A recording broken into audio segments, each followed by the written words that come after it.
So for the next 60 minutes, we're going to explore how security organizations can develop a successful security awareness program. And during the conversation, we'll talk about, what works, what doesn't, the tools and techniques and resources available to help with your awareness program, how to customize your program to different audiences, as well as how to measure the effectiveness of your programs. And we're pleased to have Mike Sarabotto with us today to lead this critically important discussion. Mike is a member of IANS faculty as well as a security manager at Corning Federal Credit Union. He has over 16 years of experience in information technology and in a variety of disciplines in leadership roles. So with that, I'd like to pass control over to Mike and have him get started with the presentation. Thank you, Allison. And thank you all. Good day. Thank you all for joining today. Security awareness, and one of my favorite topics. And I want to start off with, just a second here, the slides aren't advancing.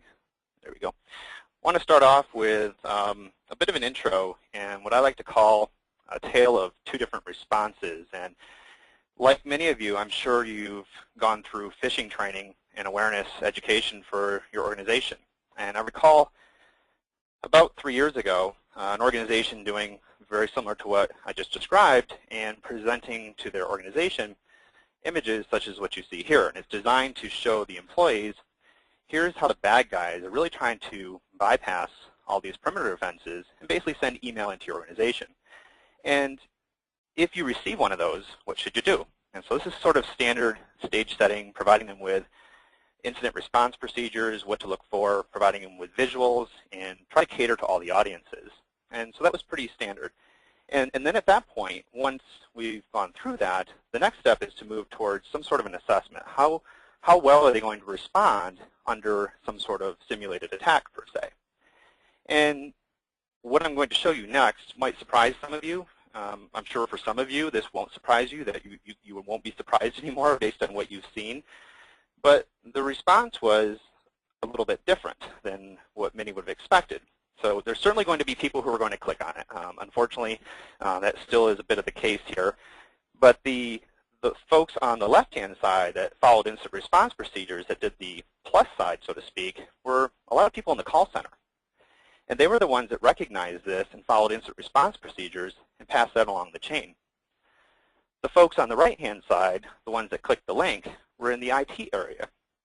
And when this was discovered, it was probably the exact opposite of what I would have thought, figuring, the call center, some of the service areas, those are the people that are probably going to be more at risk for this sort of thing, that the IT people, because they're around this stuff all day long, they probably know better. And just the exact opposite was the case. And I'll share a little bit more of that here into the presentation. So with that bit of a segue, the agenda today is such as what you see here. I've had a few thoughts on awareness just to sort of do some stage setting. I want to talk a little bit about what's not effective. It's real easy to sort of pinpoint some of those things, and I'm sure you could guess what many of them are. And let's move then into what we're all here for today. How do we become more effective? How can we build a successful foundation? What customization can we do within our organization to be more effective with all the different roles and responsibilities in our company? And then what tools and techniques and resources do we have? I have a lot of calls that have occurred with IANS clients recently and provided a lot of tools and things to consider, some from free and low to no cost, as well as professional services. So I have some slides on that as well. And then lastly, how do we move forward, steps to success, and measure some results? And one of the things that I want to start off with here, just a few thoughts on awareness, starts off with the frequency. And I think that's one of the key things that has been perhaps the weakness of awareness for some organizations over the years. Is the awareness that's being conducted, is this done annually? Is this just once a month throughout the course of the year? And if so, let's kind of approach that as, what if we did the same thing with our technical systems? What if we only patched October of every year? What if we only applied intrusion prevention signatures in that same month? Well, we have a very big gap from that point forward throughout the rest of the year. And I think that's one of the key things that has been discovered along the way. And I know a lot of organizations have moved past the annual event and have made it more than just that. But I think that leads to the second bullet, which is a lot of the disagreement that's occurred on security awareness. And I don't know about you, but certainly in 2012, there were lots of banter back and forth between individuals saying, security is a complete waste of time. What are we doing? And we need to throw all of our money into technology and quit trying to educate employees because they just don't get it. And I think that's a bit of a shallow approach, and I'm sure you've seen so far in 2013 there's been a lot of cases where technology's been defeated and the people weren't educated enough to understand some of these things, and actually we had some compromise, of course. And that's our target. Those are the people within our organization, and I think we need to cater to the strengths and skills and the roles that everyone has. Because ultimately what we're trying to do is we're trying to change behavior. So I think one of the questions we have to ask ourselves is, do employees know what's expected of them? And if so, how can we measure these things along the way? So for starters, in terms of what's not effective, one of the things that certainly is the easy one to poke fun at, and I'm sure you've all seen it, is the checkbox directive. And yes, we have to meet compliance, and yes, that's something that just has to be done. And I'm sure that a lot of people have to go through those motions, but I'm sure everyone on the call understands that, yeah, compliance, we met it, but what about the value that we're trying to provide to our organization without the real education that's behind these types of things? And so, checkbox directive and compliance might be your initial foothold into your program to get started, but at the end of the day, we certainly know that's not going to be an effective approach long term. In addition to that, the FUD approach, fear, uncertainty, and doubt. Again, another thing that I think is something that has plagued security over the years of, the sky is falling mentality. These are some things that are coming, look out, and all these bad things are going to happen. Again, not a sustainable approach, especially when we're trying to get buy-in from senior management. I think undoubtedly we will probably have some interest at first because people will sit up and pay attention to it and they'll want to hear more, but it's not going to be a long-term sustainable approach. I don't know about you, but I'm not a fan of lengthy sessions on many topics. And unfortunately, sometimes this is what happens, especially in awareness, where we have the sessions and we try to cram everything in because we're all jockeying for the same resources. We're all trying to get on people's calendars. We're trying to get a lot of this information out there, and we have a lot to share. And so we try to do too many things at once. And what happens is the employees, they can't absorb it that much. There's a lot of people who just flat out struggle with technology, and we need to be sensitive to that. And over time, we start to lose them, and they're just essentially watching the clock. And I think that's what leads into the next thing, which is, we're not all cut from the same cloth either. We're not one size fits all. We need to look at all the different roles and responsibilities within our organization and cater to those people effectively. So for example, your executives, of course, are going to need a bit of a different program than what you're going to do for your shipping and receiving folks. And that leads into the culture that we're trying to create.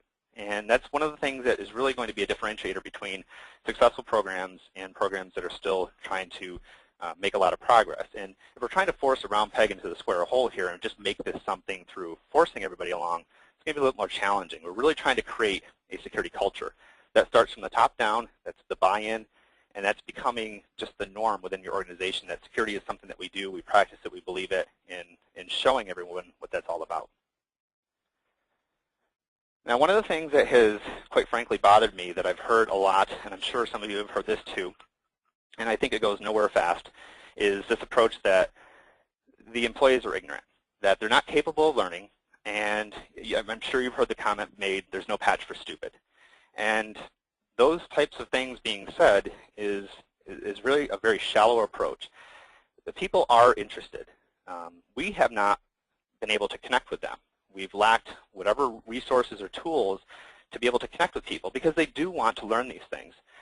They are very capable of learning this. There's some very intelligent people in all organizations, and they are capable of learning the things that we want to provide to them. But we need to show them, and I think that's where a little bit of the disconnect has come along the way.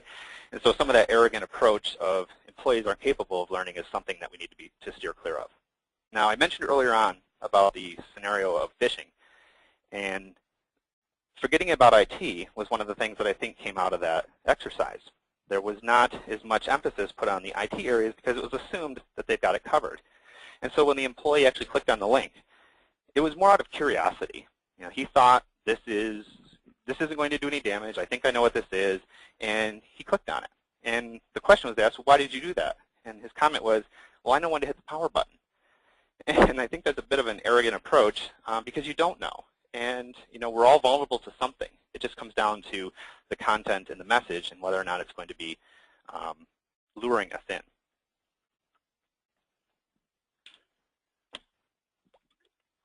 So from a what's effective approach, let's get away from some of the negativity. From a what's effective, one of the things here that I think, depending on where you stand with your program, if you're sort of just getting started, first and foremost, we need to explain and introduce to the organization what is security awareness. What is this that we're talking about? What is it? Why are we doing it? I mean, why is one of the bigger questions, and I'll explain that here in just a minute.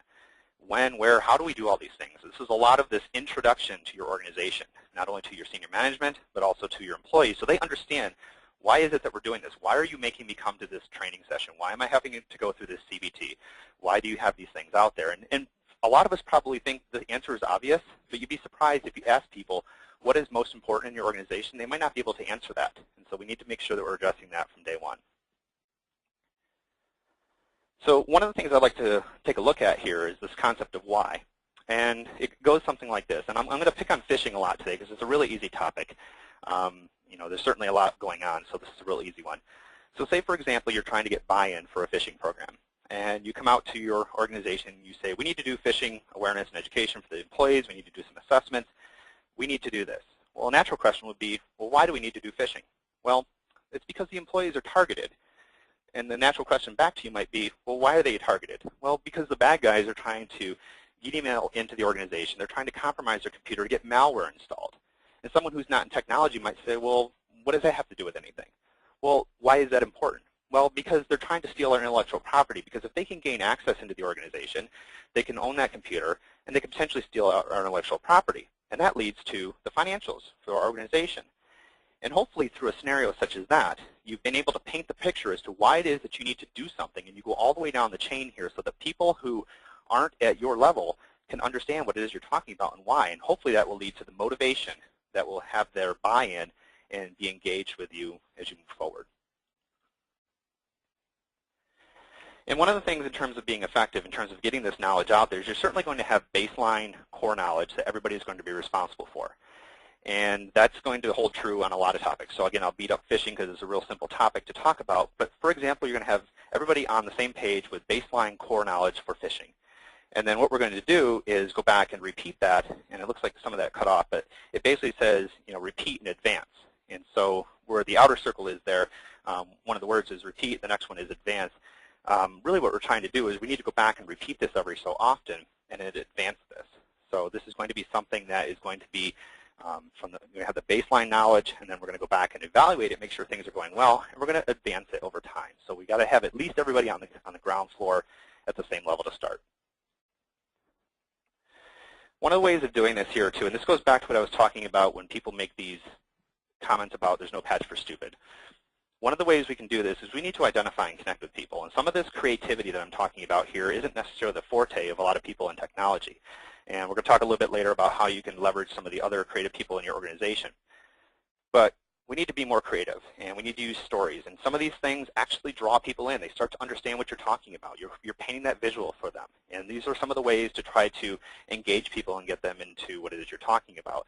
So the more we can do some of these things, get a little bit more creative, we will start to connect with people, and that'll be hopefully a little bit more of an effective approach than some of the out-of-the-box going through the motions approach. One of the things that is also extremely important, as it is with anything, is creating a security culture.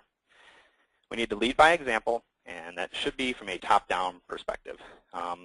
Walk the talk, obey the policies, and I encourage you, if you're one of those people who have a lot of access, can you eat your own dog food with the policy? Or do you find that you're able to bypass certain things because you can?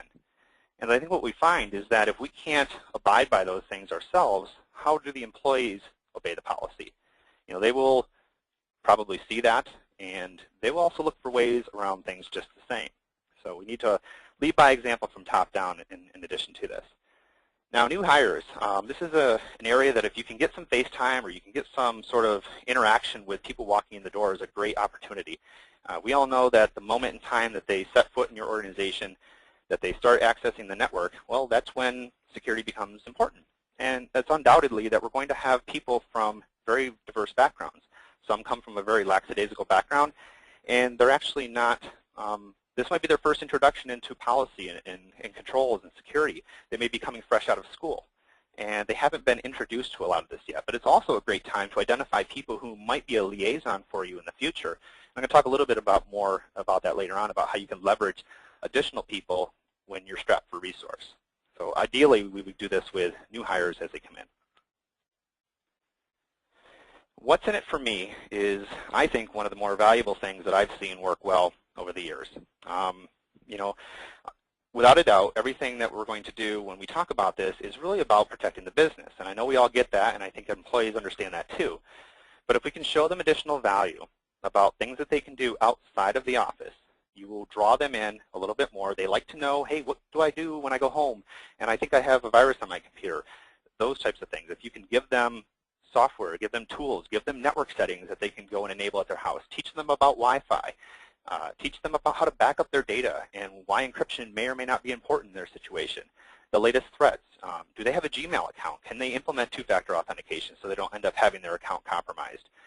Help them learn ways to do things with password tools. And a lot of this comes back around to your organization anyways. I mean, a lot of these things that I'm discussing here, you're already trying to accomplish within your organizations to begin with, and a lot of these carry outside of here. And so this is the double benefit to them. And I always tell anybody who I'm talking to that everything that I say today is really about protecting the business, but I will guarantee you, whether you're here or someplace else or at home, you can use all this information. This is going to have mutual benefit to not only us, but to you. And in addition to that, you know, if you have the environment for it and you can do some things with protecting kids, that's another opportunity. I've actually created content for Securing the Human that's designed for kindergarten through 5th that people can take and actually use to help bring their kids a little bit up to speed. I mean, let's face it, they're starting on a computer from age 1, maybe with an iPad, and then they don't know life without it, so we need to address it there too. So these are a few of the things that we can do. Sharing experiences, you know, doesn't always have to come from you. If you find that, I'll use the example of Joe and Mary in accounting. Joe receives the fake invoice that has malware attached to it, but he's been educated along the way and he knows to look out for these things and he recognizes that. And so he contacts, goes through incident response, and he doesn't open up the attachment that was laced with malware. Have him share that with the rest of his department, because they're all in a very similar role. They work with each other day in and day out. They're going to identify with each other. So have that something that's shared between all of them. It's something that can be very powerful, as opposed to always coming from security or risk management.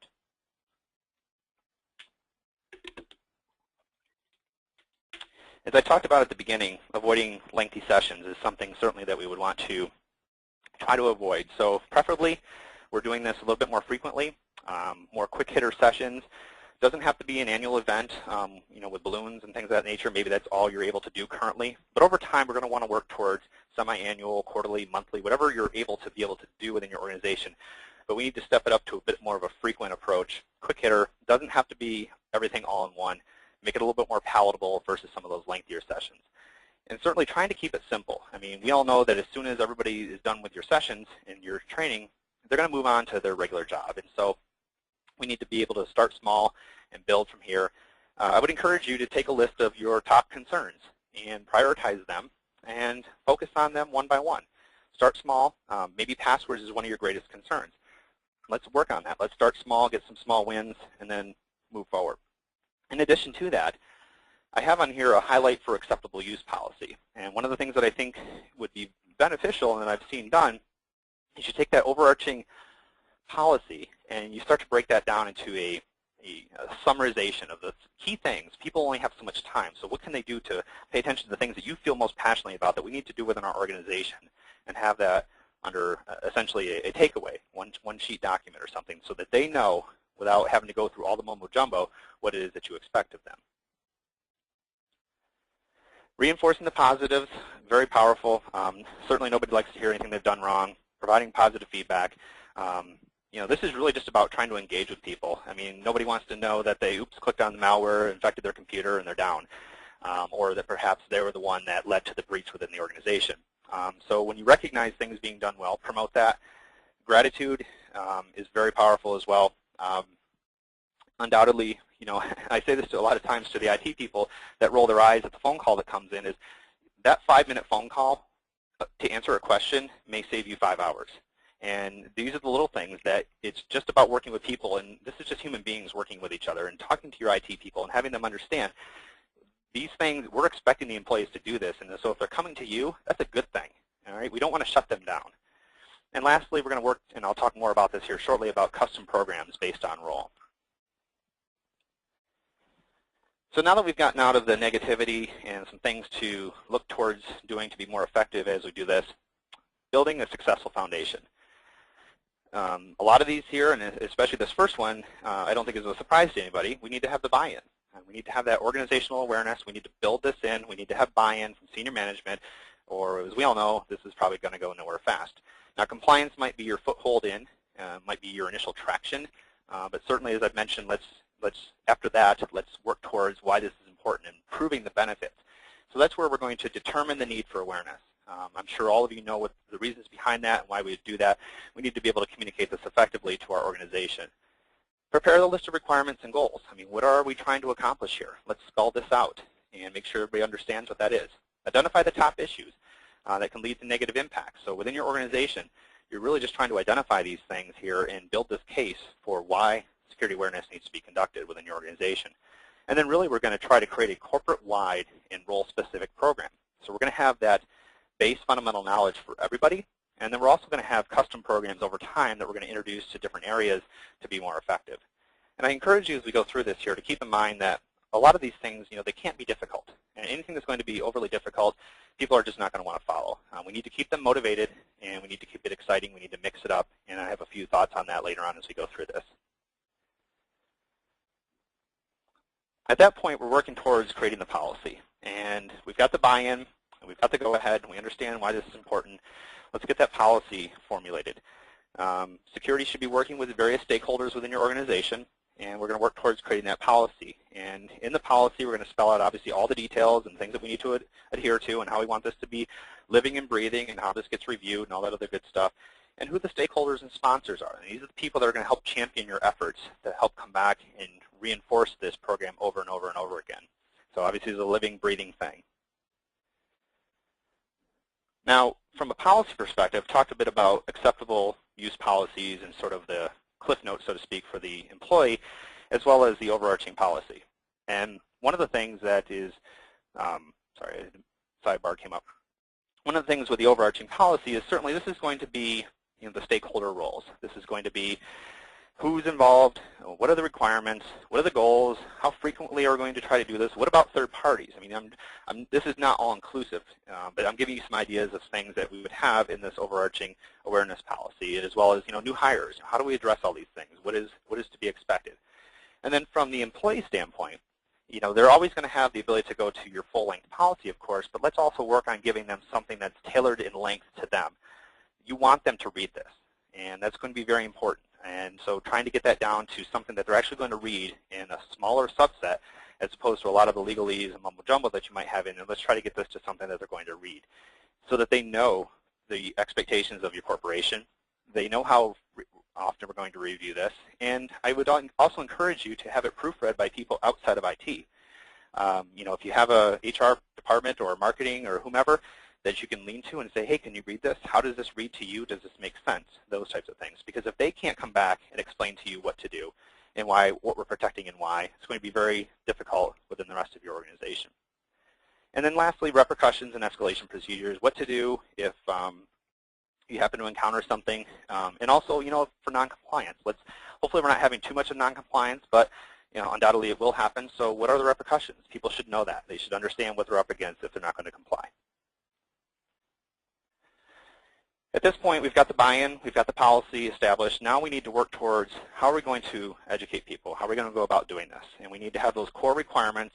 And again, the easy one, phishing, that's required for all. So blanket coverage for the entire organization. Everybody gets phishing training. And then at that point, we might break it into something such as, the contact centers, your call centers might have social engineering training as to some of the things that are going to be happening from an authentication standpoint. Maybe there are account lockouts that they deal with your customer base, and they need to be aware of some of those things, or password resets, or whatever it turns out. We need to go through how some of that might actually play out in a real-world scenario if someone were to try to social engineer them. And for your executives, as an example, if they travel internationally, domestically, whatever it turns out to be, what is it that they need to be aware of for their role? And so these are some of the things that we can do from a customization standpoint. How we apply the techniques and how we've done things in the past very possibly could be where we've struggled. And I encourage you to take a look at some of these here that I'm going to talk about and compare it to your own and find out if there are things that you're already doing or if we can make some improvements here. But it's going to be a mix of a lot of different things. And so how we go about training is going to be important. I do encourage you, if you can, if you have the resource and your organization allows for it, can you involve your marketing and training and education? I'm sure a lot of people that I'm talking to today, as you move on from this topic, you're going on to the next one. And we all have that scenario in the course of our day. So how can we involve other people that might be able to be liaisons for us to help us? I do encourage real-world examples. Those images that are taken straight from your inbox, they can hold weight and value. That image that attachment that came into Joe in accounting, use that as an example. Use those, collect those along the way. Use those real-world examples that are in the moment and share those as they're current, because obviously they're very fresh. Now, one of the things I've talked about with some of the clients on IONS calls in the past is, are there things we can do to leverage people outside of security and risk management? And this is not going to be an exact science, it's not going to be perfect, but I think there's some things we could consider doing.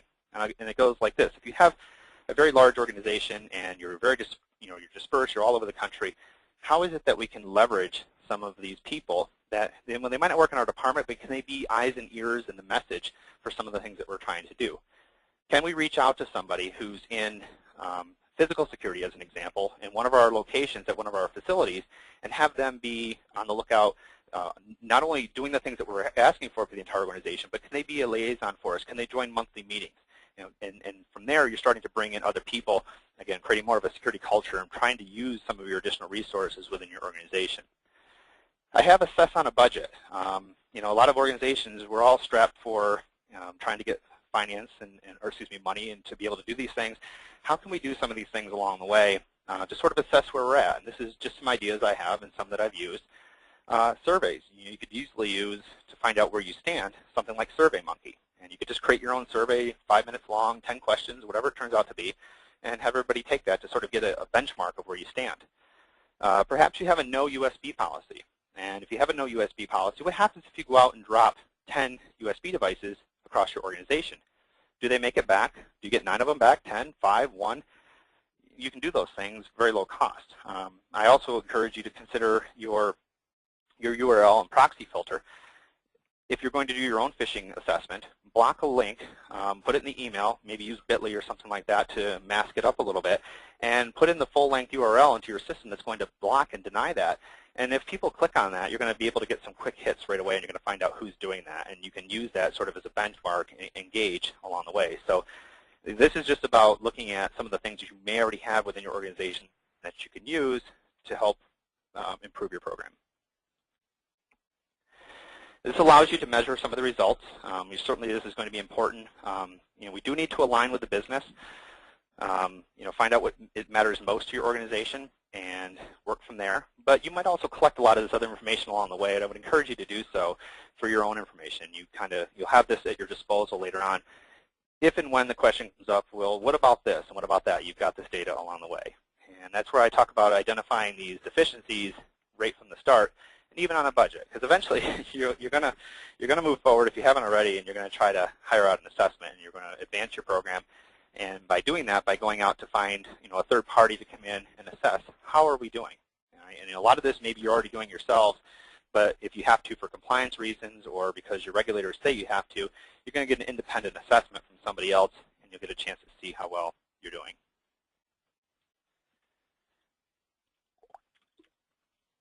So from a customization standpoint, if we kind of back up a second here, we're building this foundation. We've got the buy-in. We've written our policy. We've got our tools in place. We're leveraging some of those. How do we work with various areas? And this is just some ideas. Certainly it's not going to be all-encompassing.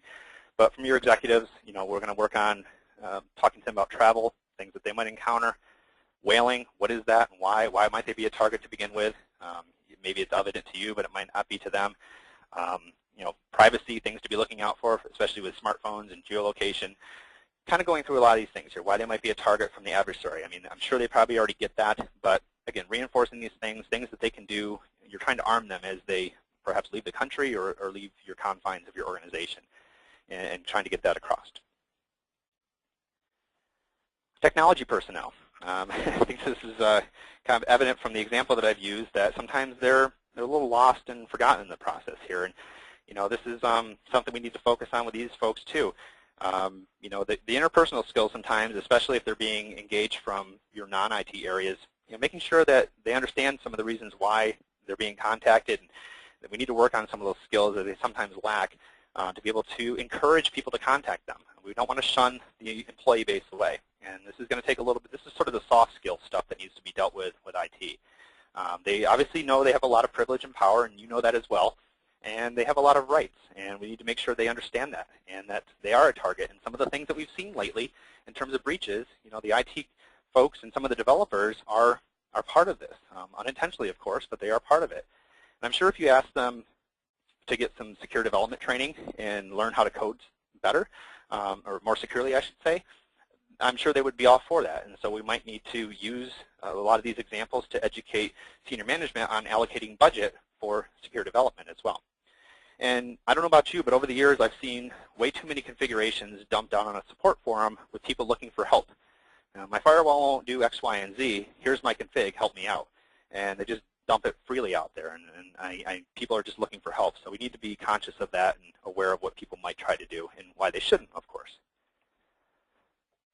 Back office and HR, does your HR department know that all these resumes that are coming in that somebody might try to sneak malware in, addressed to them in a zip file with some sort of malicious PDF behind it? Maybe they do. Maybe you've already conducted some of that. But would they know if they had a zip file attached and it looked like an Excel spreadsheet and actually opened up to an executable? Hopefully we can spend some time with them on this and have them understand these are some things to look out for. And this is stuff that's happening all day long.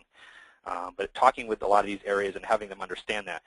If your shipping department didn't order something from Amazon, well, they probably don't need to go and open up that email from Amazon that's a fake shipping invoice. So when in doubt, have them reach to you, ask for help, and those types of things along the way.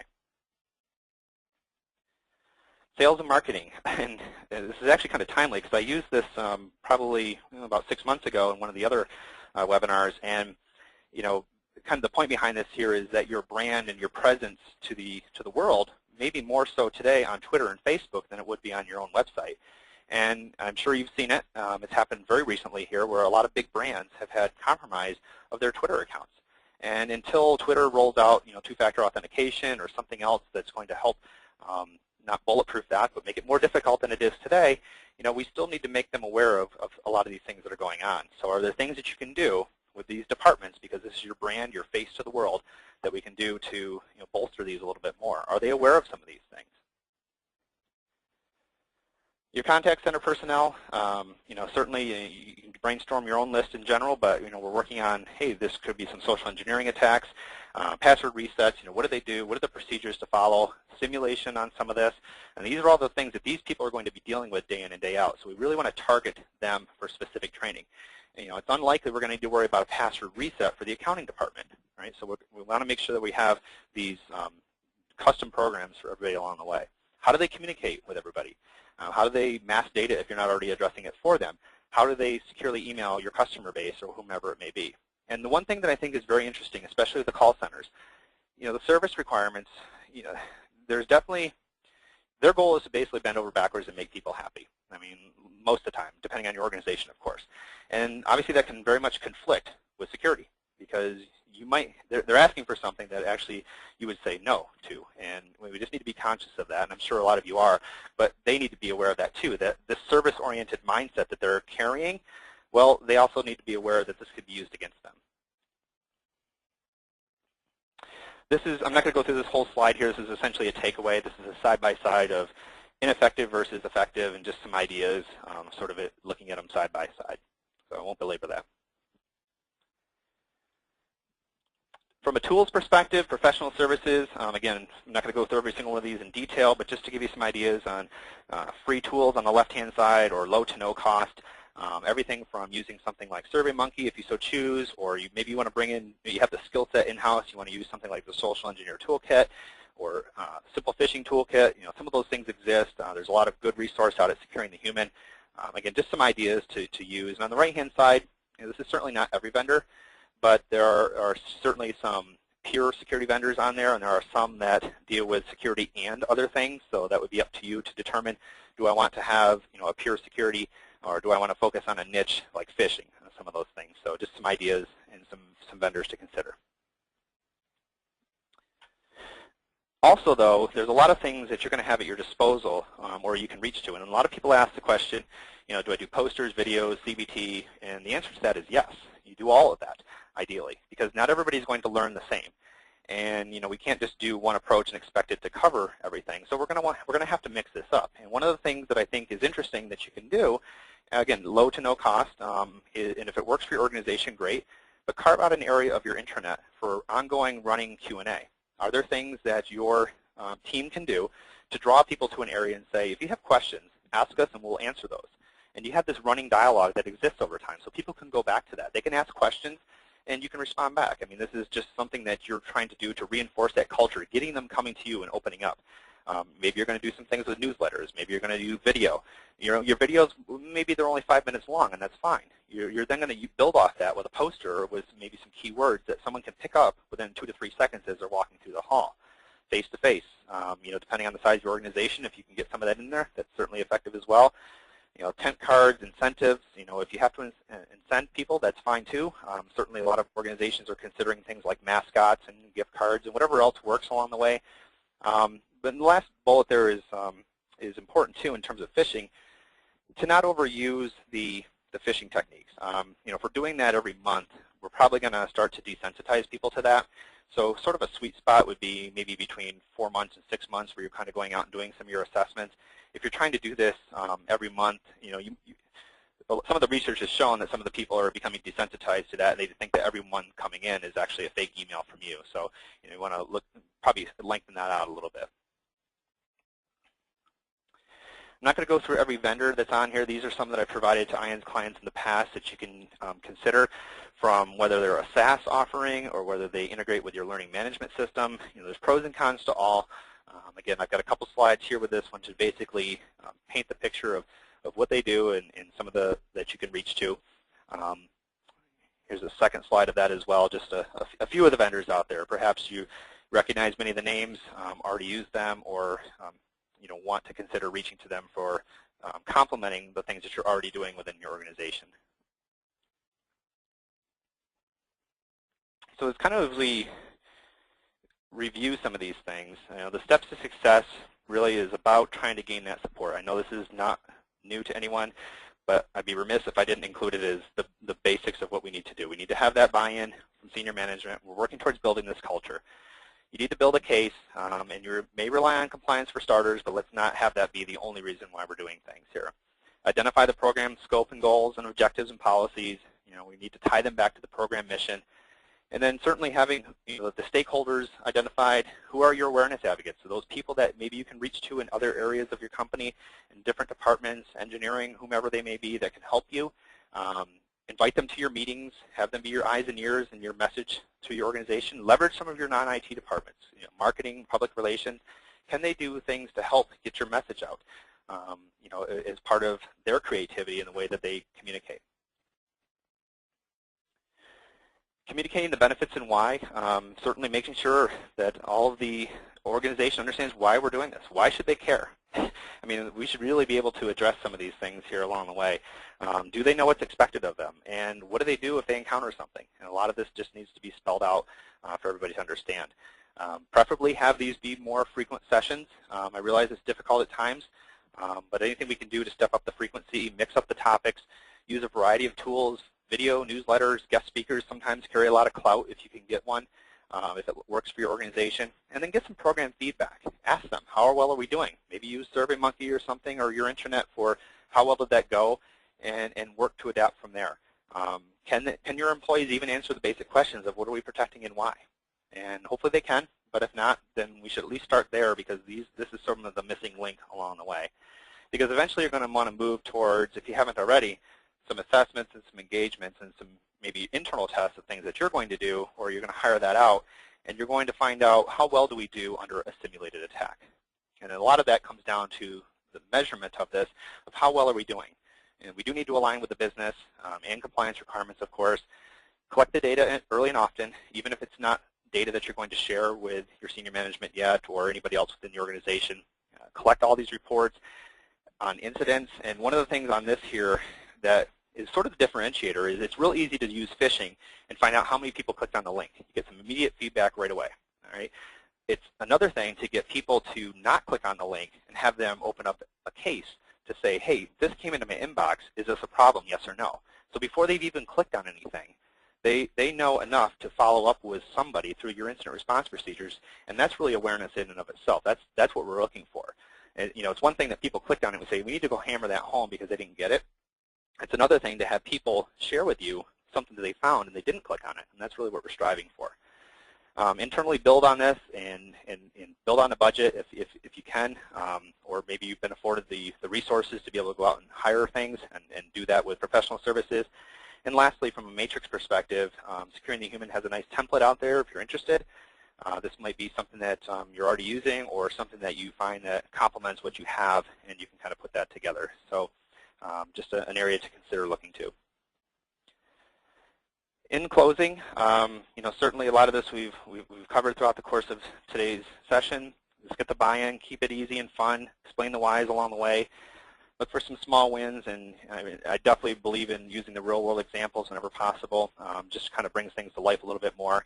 And, you know, vary the materials along the way and try to promote your security outside of your corporate as well, outside of your departments, I should say, and bring other people in to what's in it for me. What can we do to help reinforce and build that culture along the way?